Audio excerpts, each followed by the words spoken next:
Salut les Mancuniens, j'espère que vous vous portez bien les gars, c'est Jurel de G United. Aujourd'hui les gars, nous allons parler de la conférence de presse de Ruben Amorim concernant le match le plus important, limite de Manchester United, qui va affronter la très belle équipe de Lyon, où les deux équipes se sont donc laissées sous le score de 2 buts partout.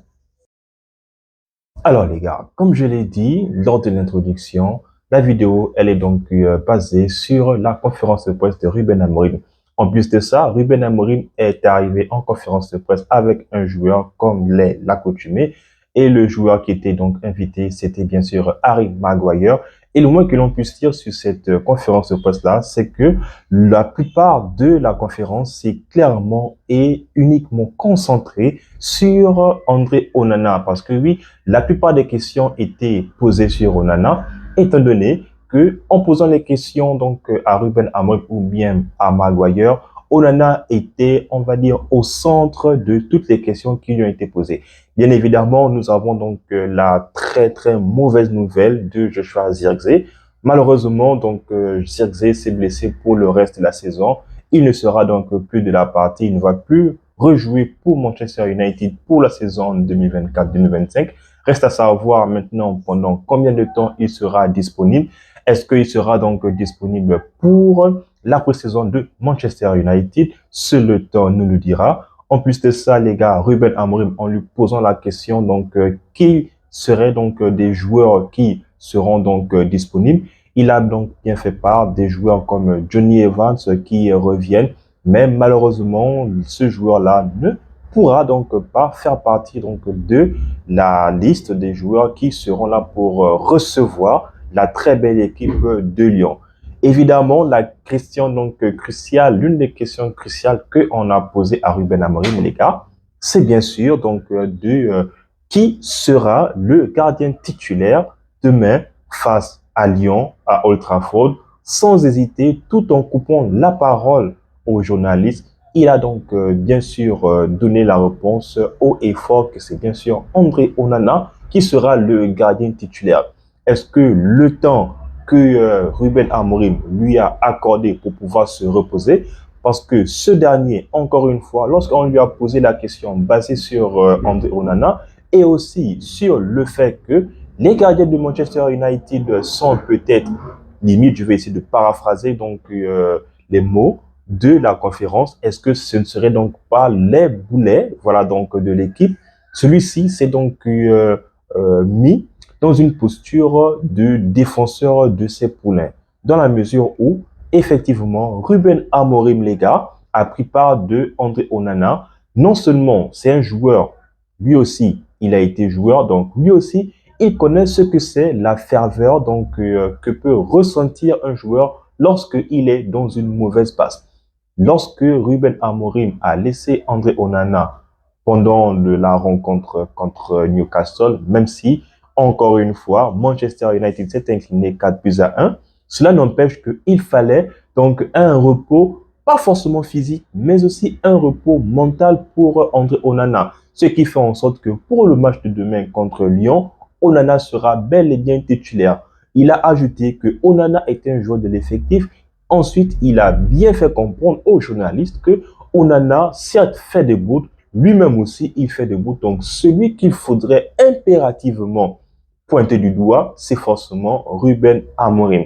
Donc, c'est de cette manière-là que Ruben Amorim a répondu, on va dire, très cash les journalistes qui lui ont posé les questions qui étaient beaucoup plus basées que sur André Onana. Il y a même un qui a essayé de faire sortir Ruben Amorim en voulant donc de Ruben Amorim qu'ils disent que voilà, Manchester United a besoin d'un nouveau gardien et que Manchester United, bien évidemment, donc va se mettre sur le marché pour pouvoir avoir le gardien que voudrait bien sûr Ruben Amorim.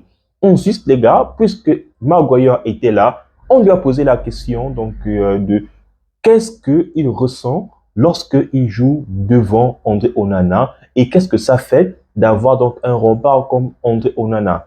Bien évidemment, les gars, on le sait tous, André Onana, c'est un gardien qui a fait ses preuves dans le foot européen. Il a remporté des titres, il a joué des finales. Forcément, c'est un grand gardien.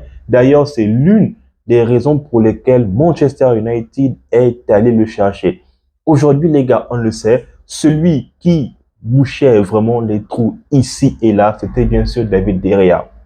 Mais il faudrait donc aussi mettre en lumière que sur les dernières années, surtout les gars, la saison 2020-2021, où Manchester United arrive en finale de la Ligue Europa et perd au tir au but face à Villarreal, sachant que De Gea a raté le dernier penalty, je pense que c'était peut-être l'un des pires matchs ou même donc l'une des pires saisons que De Gea avait sorti à Manchester United parce que on le sait tous les gars, De Gea a enchaîné les titres de meilleur joueur de Manchester United. Ce n'est pas pour rien. En plus de ça, il a gagné le titre 3 fois d'affilée. Donc, 3 années successives. C'est lui vraiment qui était le fer de lance de cette équipe-là. Mais si on l'a laissé partir, c'est parce qu'on s'est peut-être dit qu'André Onana devait faire mieux.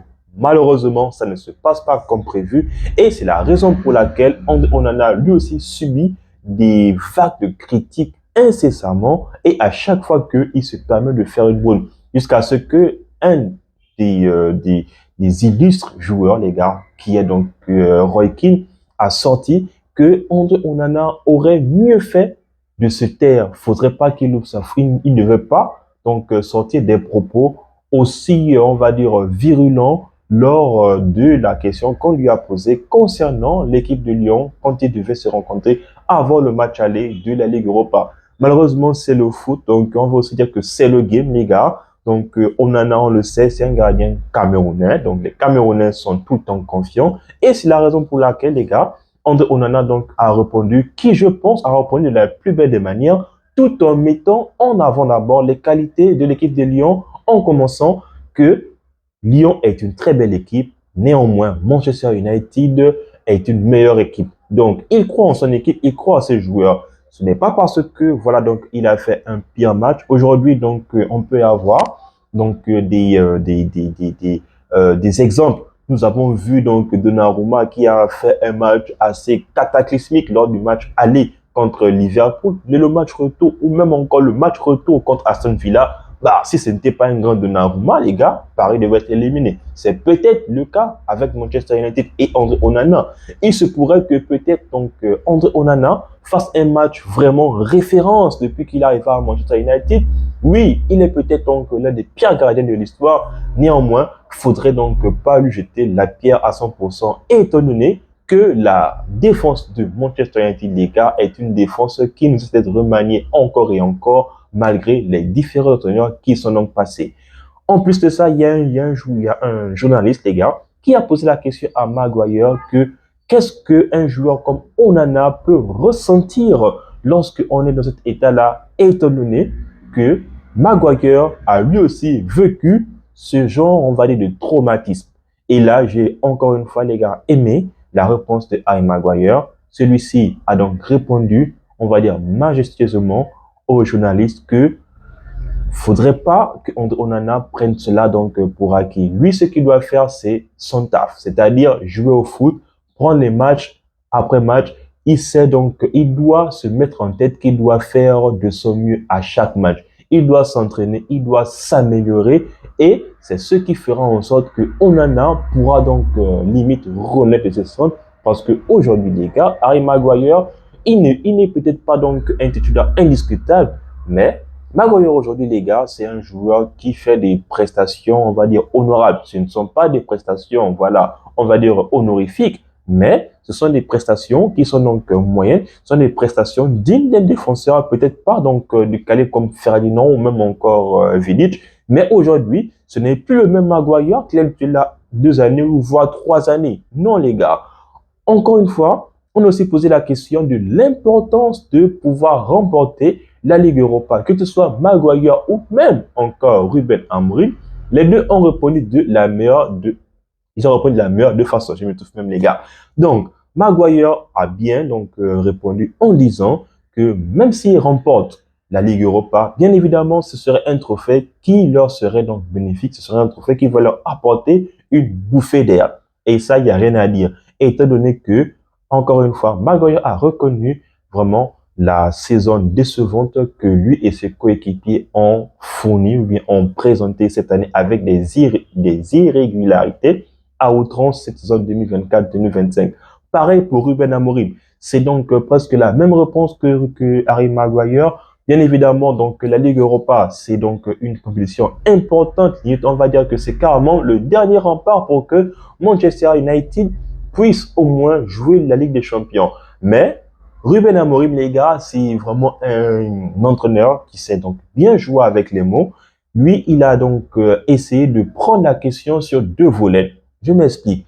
Donc, on lui pose la question donc que s'il remporte la Ligue Europa, même si la saison donc en Première Ligue est décevante parce que c'est le seul billet pour pouvoir aller en Ligue des Champions, évidemment, il serait content. Mais aussi, en ce qui concerne l'effectif, ça va donc bien sûr attirer des autres joueurs, mais aussi tout va se passer avec le budget que celui-ci aura lors du prochain mercato.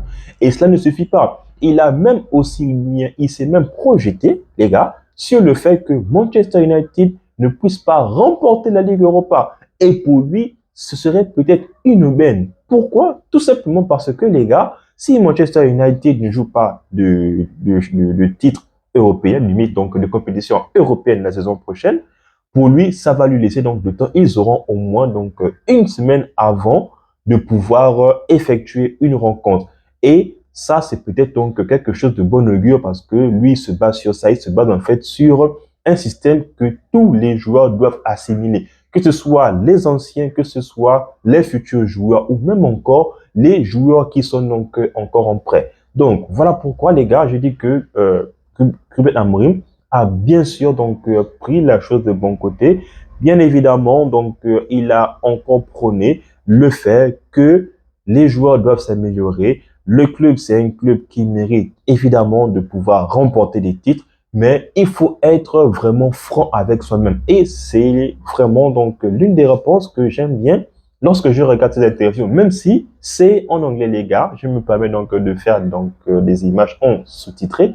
Et c'est ce qui m'amène, les gars, à pouvoir comprendre ce que il répond, bien ce qu'il dit aux différentes questions qui lui sont posées par les différents journalistes. Donc, les gars, c'est sur ces mots-là que Ruben Amorim donc a avancé avant, bien sûr, la rencontre de retour face à Lyon. Bien évidemment, en tant que supporter de Manchester United, je suis fervent, donc croyant. Mais si on perd aussi, comme Ruben Amorim l'a dit, peut-être que ce serait donc quelque chose de bon augure parce que ça va lui donner énormément de temps pour pouvoir donc mettre en place quelque chose qui pourrait donc porter ses fruits. Et là, il aura donc pleinement le temps qu'il faudra. Et en même temps, on pourrait peut-être voir un meilleur Manchester United de la saison 2025-2026. Donc, les gars, si vous avez mis la vidéo, n'hésitez pas à vous me le dire en commentaire. C'est sur ces mots-là que Ruben Amorim donc a prononcé pour, on va dire, la dernière danse, voilà, donc, de Manchester United. Si United veut se qualifier en demi-finale de la Ligue Europa. Et puis, si vous avez donc eu des commentaires, n'hésitez pas à me le dire. Sinon, on s'abonne, on reste sauté, mais aussi et surtout, tous bien, les gars.